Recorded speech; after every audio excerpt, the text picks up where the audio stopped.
Only showing channel here over at SubScribe. I have a mailbox as well if you want to mail me a comic or book you want to read. So the media is concerned that crime is being shown to the public, or why the civil rights era actually violated white civil rights at the point of a bayonet affixed to a rifle.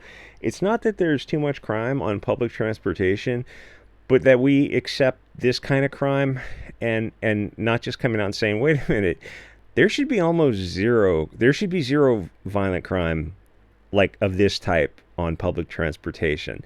The left always points out things that are like Scandinavian countries, Japan, Korea, New Zealand are doing, homogenous countries or very white countries, and they go, why can't we have these nice things? And they show their drawings of walkable cities and outdoor cafes and whatnot, and public transportation. They go, why can't we have all this? We'll take away the cars. We'll have these cities where public transportation everywhere. You can walk everywhere.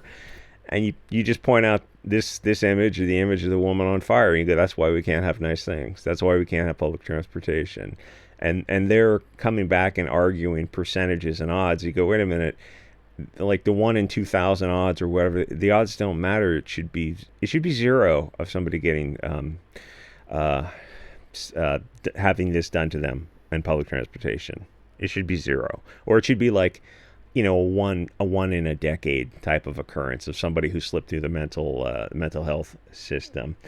So one has to stop and look at the government and how we got here and realize that this direction is the wrong one and requires a radical change, including removing bad people. The Hillary Clinton super predators quote from the 90s comes to mind, and that was like, she said that at the time, or even like you go back and listen to Biden's quotes. He had 93 had a famous quote that I won't repeat here, and that wasn't that long ago, when Democrats are further to the right than Republicans are today.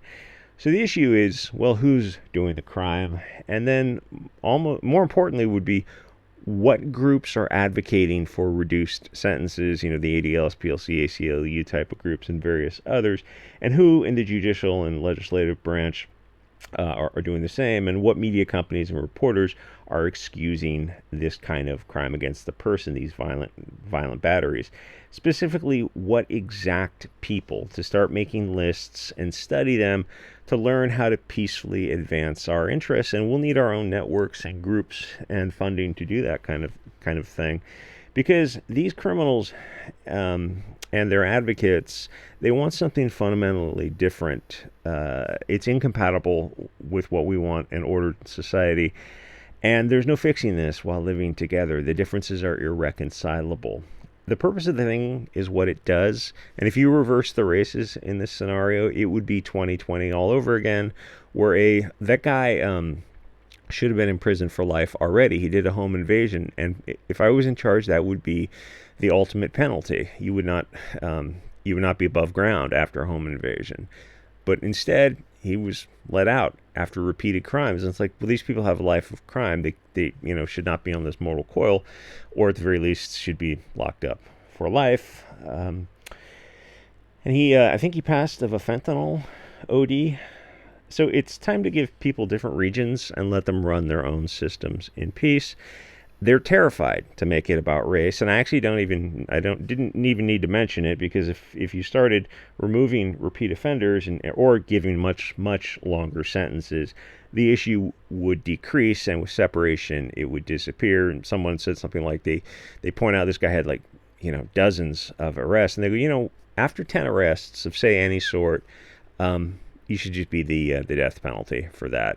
And then for crimes against the person, not property crimes, it should be a 2 or 3 strikes and you're out for good. So cameras are showing everyone what life, the camera, and that's just another video. I can't do it on YouTube. It's going to be on SubStar. Is the effect of cameras on people's perception, because they're showing everyone things they don't want to see, things they were in comfortable ignorance before, what life is like with this sort of enrichment. And the media is not happy about this. The cultural enrichment of crime isn't the problem. It's that the cameras everywhere are showing it, and the right wing is capitalizing on this enriching violence by speaking out against it, because we don't want blonde women from the Ukraine who left a war zone to be slaughtered on a train and die alone with nobody coming to her aid. Just people walked by, they stepped over her, or they filmed it. The reality is that this experiment is not working. It could be fixed, and it doesn't have to mean war. If you have enough people who are willing to form separate communities, it will happen peacefully, but it takes a big enough display of will. If you go back to the 50s and 60s, when they started forcing these issues, and it was used at bayonet point attached to a 30-06, it went in one direction, and it can go in the opposite direction. Because the opposition to separation don't have grounds to complain or care if people form separate communities. There's some guy in Arkansas who is setting up a separate community, and like the Republican governor or something immediately started looking into legal positions to try to stop him. And people on the right are, and even probably some people on the left are looking around and go, wait a minute, one, why, that doesn't seem American to stop people from forming their own little towns, their own little communities. Why would you want to force people together? It's like, what kind of Republican wants to control someone's lives this deeply? And like, did you think of this on your own, or is someone pulling the strings on you? Why would you care whatsoever if people want to have their little town? And then they juxtapose it to various examples of black communities, specifically black communities. I think there's a couple Jewish communities as well, who have started their own communities just for their people. And nobody has a problem with it whatsoever. But this Arval guy, he's on YouTube. He's doing interviews. He's going around the channels in Arkansas. Has a very small community, and it made the news. And it's like, suddenly this is a problem. It's like, well, that doesn't make any sense until you start to go down the rabbit hole, and then it starts to make sense. So they don't really have grounds to care. They're free to form their own or live in open zones. And it takes networks where people are willing to sacrifice to seek redress of grievance, because modern conflict also includes the toxic media, the NGOs, bankers, ADL, SPLC, ACLU, I mean the payment processors type of stuff, because in the modern world you have to move money around, and that is digital, not with gold. And the other anti-national groups, the same communists that have been around for over 100 years, to advance your people's interests takes active participation against very dangerous people, more dangerous than the government. For example, Epstein was supposed to be alive under the government's dutiful watch. Same for his partner, Brunel, in the French prison. Both of them were deleted by groups more powerful than the government. In both scenarios, the camera turned off and the guards just were, I guess, busy. I mean, it's obvious nonsense, but the fact that no reporter looked into it and the governments themselves didn't look into it tells you there's somebody more powerful than the government pulling the strings. Like, that should be crystal clear to anyone. And these elves have no interest in you having a free state in the commercial zone that was known as the United States. It is firmly banker/NGO country now. And political groups outside the existing ones are going to be required. This is not a tea party, and to shift your mind from that globalist big tent concept to advocating specifically for your tribe, the people you actually want to form a community with.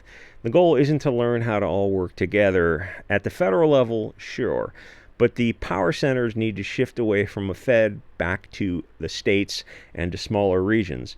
The Fed is to provide for the common defense, not fight wars for foreign countries or to enrich weapons supplies and pharmaceutical companies. I mean, the medical industry, they also is tied into the weapons industry. America has slippery sloped itself into federal powers, and it needs to go back to states' rights, or it will turn into Brazil, which is going to be the ultimate goal. The purpose of the thing is what it does, and in America it'll be even worse, because it will be a militarized police. Like, why do you have militarized police? Like, don't just answer it quickly, but like stop and specifically break it down. Why specifically do you have police in APCs and rifles when they didn't? If you go back further, it was less and less armed police, less and less militarized police. Why did they? Well, you can do that thought experiment.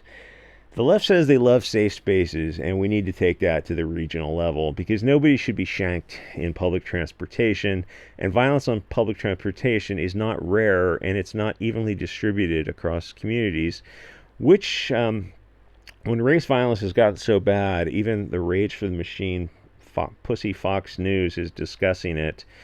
And you can't get into too much detail because Google owns the site that is called YouTube, your videos, but they won't allow your diversity of thought. That's why they bought the site in 2013 so they could censor it. The system elves are terrified of free speech. So the goal is not to work together to live together. It must be to work together to separate. Even Lincoln knew there were irreconcilable differences. There's simply no need to continue this failed experiment. It hasn't worked ever. It's not going to change. It's like the Department of Education. Since it started, standards have decreased and kids have had lower scores. Ever increasing lower scores. So the left-wing answer is it needs more money, which doesn't make sense when its budget has kept increasing the amount per pupil. It's pointless. There's a point where you have to stop throwing good money after a bad idea. This experiment started with communists who were pushing for Emanuel Seller's open borders and integration at the point of a bayonet attached to, I don't know what they were, M1s or something. It's crazy when you look back at that and wonder how an America that fought for freedom from Britain would have a government 200 years later that would force people together or go off a gold standard in 71 or confiscate gold in 33, I think, or form a central bank or federal tax starting in 1913 or fight foreign wars starting in 1914. 1913 seemed to be the start of the end. The boys from Jekyll Island's videos are on like Rumble, Odyssey, and BitChute.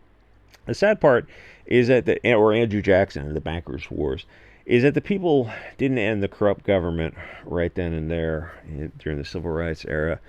So what is the media doing by talking about this? Well, they're trying to deflect from this incident of a beautiful blonde girl, a Ukrainian woman who left a literal war zone being deleted by America's finest, because their liberal base is probably starting to awaken that this mixing experiment is not working.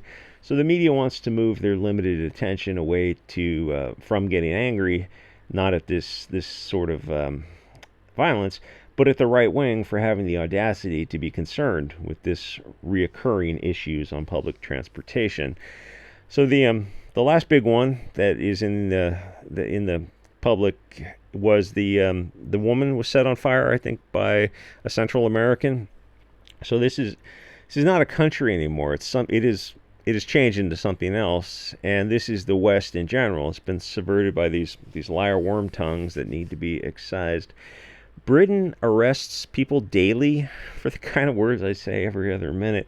Britain is comically evil. They had a terrorist event from 2005. It was an attack on a bus that deleted 56 people.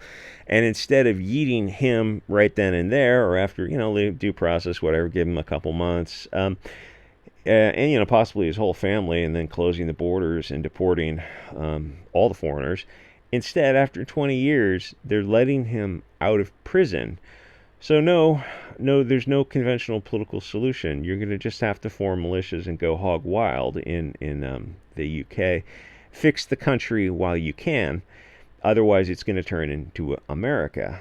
The media won't focus on these sorts of issues because they want dead European Americans. The globalist anti-white media won't show the image of him standing over her with a knife. They won't even show a clear image of her in this article. They have her with her face down. What the mainstream media is a globalist propaganda machine. It hasn't been the media in 60 years. That's how far back you have to go to start getting into politically incorrect media. And then, it's just slowly changed since the 60s when it was like honestly talking about things. It was always had a left-wing bias. But you can go read headlines as they change from the 60s to current year, and it's a lot to go through, but you'll just sense these delicate, subtle shifts as the people who work at the paper get less and less white, they get less willing to discuss what's actually going on because, you know, a lot of it's not the white community that is doing these sort of things. And the thing that kind of I paid attention to about 10 or 15 years ago, where I knew the media was truly and finally over, was when they used biologically incorrect pronouns to refer to people in articles. Well, like, that's an objective lie, and the media was repeating that, and it shocked me that more people weren't shocked by that. Anyway, like, comment, subscribe, and I'll see you guys all in SubScribeStar for the other version of this video.